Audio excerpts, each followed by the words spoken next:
Noong unang panahon, bago pa man ang kolonisasyon ng mga Kastila sa Pilipinas, ang lugar na kilala ngayon bilang Iloilo ay tinitirhan ng iba't ibang katutubong grupo, kabilang ang mga Ati at Eta.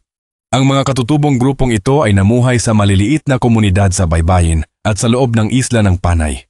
Ang sinaunang pangalan ng Iloilo ay nagmula sa salitang Malay, irong-irong, na tumutukoy sa hugis ilong na anyo ng ilog na umagos sa rehiyon.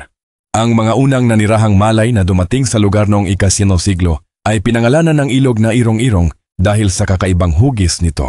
Sa paglipas ng panahon, ang rehiyon ay naging masiglang sentro ng kalakalan at komersiyo na umaakit ng mga mangangalakal mula sa mga kalapit na isla at iba pang lugar.